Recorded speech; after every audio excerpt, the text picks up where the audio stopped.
Tesla just pulled something that's hitting senior Model Y owners hard, and the damage is already done.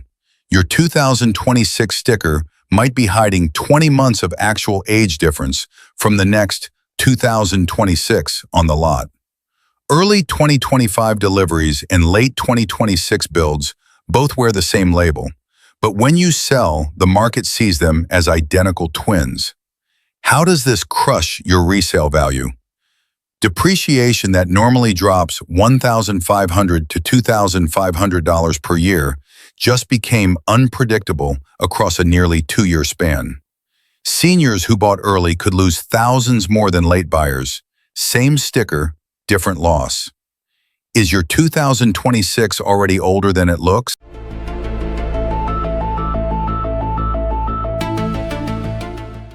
Welcome to Auto Gear Shift, where we cut through the Tesla hype and focus on what actually affects your wallet in daily life. No fancy promises, just real ownership costs and what happens when you try to sell. Subscribe and hit that bell. Let's get to 21,111 subscribers who value honesty over marketing. Look, I've been tracking Tesla production cycles for years, and what they're doing with the 2026 Model Y is honestly unprecedented. The VIN code T26 could stay active all the way into late 2026. That's a 20 to 22-month production run for a single model year. Most car companies would never dare stretch things this far, and there's a good reason why. For Tesla's factories, this is genius. Keep the lines running, avoid expensive retooling, maximize efficiency. I get it. The company needs to control costs and scale production. But here's what nobody at Tesla seems to be asking. What happens to the person who bought in January 2025 when they try to sell in 2028? Think about it this way. You walk into a used car lot and see 2 Model Y vehicles, both labeled 2026. One left the factory in January 2025. The other rolled out in September 2026. That's nearly 2 years separating them. 2 years of battery wear, software updates, real-world miles. But the sticker says the same thing. The market treats them like twins. And that's where this gets painful for early buyers. Normal depreciation, you expect to lose maybe $1,500 to $2,500 in the first year on a mid-range Tesla. It's predictable. You can plan around it. But when 1 year actually spans 22 months, that curve goes sideways. Your early 2025 build starts losing value immediately, but it's competing against late 2026 builds that are fundamentally newer while wearing the same badge.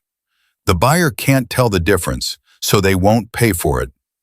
I've seen estimates suggesting early buyers could lose an extra $2,000 to $3,000 compared to late-cycle purchases. Not because the car performed worse, not because anything broke, simply because the market can't see the age difference hidden behind that model year label. That's real money disappearing into a technicality that most people won't even know exists until it's too late. And honestly, Tesla benefits from the production efficiency, but you absorb the depreciation risk. That trade-off bothers me because it shifts uncertainty onto buyers who trusted the brand and jumped in early. When did your Model Y roll off the line? Drop early or late in the comments with your build month. I'm tracking this, and the pattern emerging is worse than I expected. Here's where it gets messier. Tesla doesn't freeze hardware when a model year starts. They keep tweaking things throughout production. Different suppliers, updated components, minor improvements. It's how they operate, and normally it's fine. But in a 22-month model year, those tweaks accumulate into real differences between early and late builds. Your 2026 might have a specific infotainment processor that Tesla quietly swapped out 6 months later, or seat motors from a supplier they changed in month 10, or battery management firmware that got refined as production continued. None of this makes headlines. It just happens in the background while you're driving around thinking you have a 2026 Model Y like everyone else. For you as an owner, these invisible changes matter more than you'd think. You get used to how your seat controls respond, how the touchscreen feels under your finger, how quickly the system reacts. Then one day after a service visit, something feels different. Not broken, just off. That's the mid-cycle hardware evolution catching up to your daily experience. The real headache comes when you need parts. Service centers stock what's currently in production. If your early 2026 needs a component Tesla phased out halfway through the year, suddenly you're waiting longer or paying more because it's discontinued inventory. I've heard stories of owners discovering their specific build variant is now an orphan configuration because Tesla moved on to updated parts their car wasn't designed for. This isn't some distant theoretical problem. It's happening right now to people with extended model year vehicles. And nobody warns you about it when you buy because even the salespeople don't fully understand how production evolution works over these stretched cycles. The flip side, and I'll be fair here, is that longer production runs usually stabilize parts availability for common components. When Tesla makes the same basic model for 22 months, the high-volume parts get cheaper and easier to source. You just have to hope your specific build month doesn't end up on the wrong side of some mid-cycle upgrade that makes your configuration obsolete. Now we need to talk about something specific that perfectly captures what's happening with this refresh. Tesla removed the direct tire pressure sensors from the 2026 Juniper. They switched to a software-based system that guesses pressure based on wheel speed. And look, I know this sounds technical and boring, but stick with me because this affects your daily safety in ways that aren't immediately obvious. The old Model Y had actual sensors in each wheel measuring real PSI. You could look at your screen and see exact numbers. 33 PSI here, 32 there. When a tire started leaking, you'd watch the number drop day by day. That's proactive information. You catch the problem early, fix it cheap, move on with life. The new system? It watches your wheels spin and tries to figure out if one's rotating faster, which would suggest it's underinflated.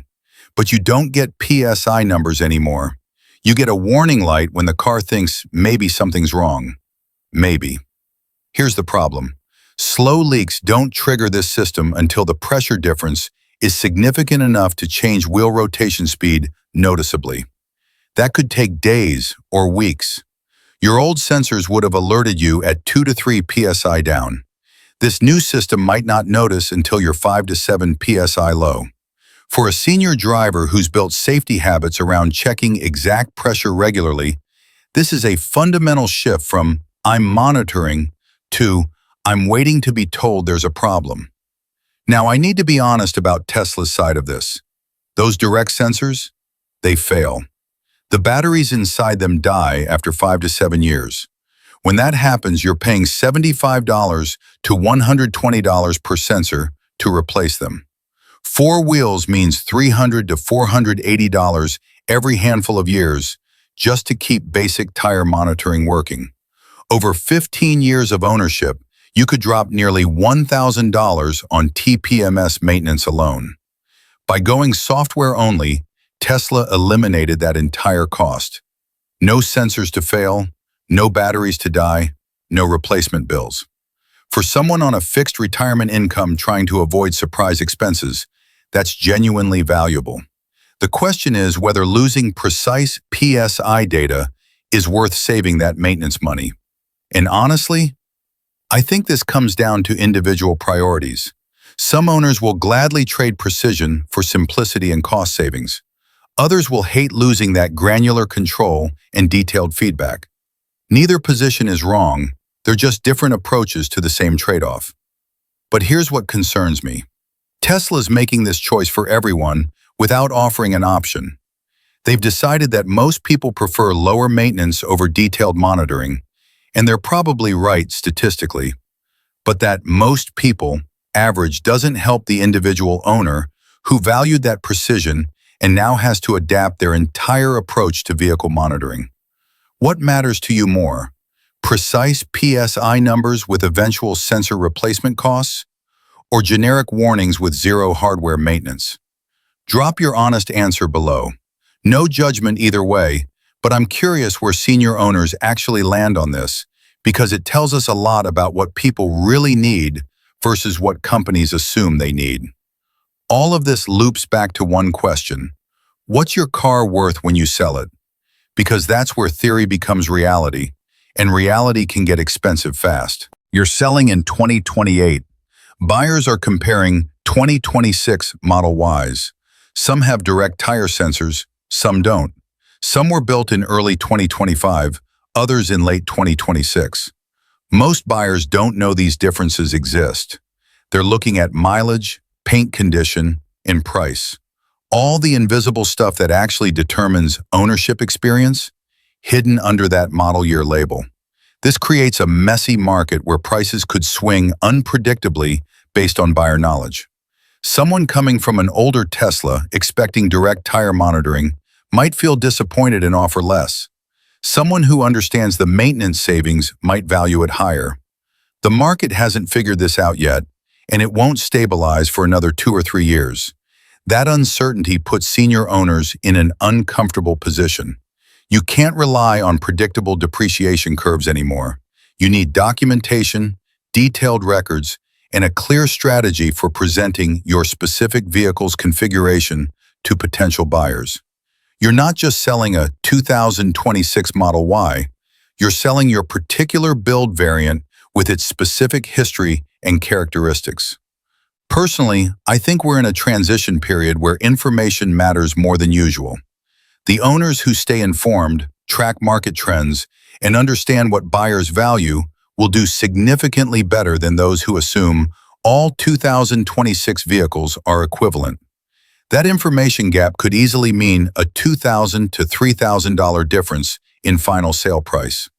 So after everything we've covered, the stretched model year, the hardware evolution, the sensor changes, which 2026 would you rather own?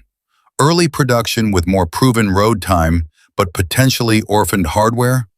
Or late production with the latest updates but less long-term data? Comment early or late and tell me why. I want to see where this community actually stands, because your answer reveals what you value more: proven reliability or latest technology. The bottom line is simple. Tesla's longest model year isn't just interesting trivia.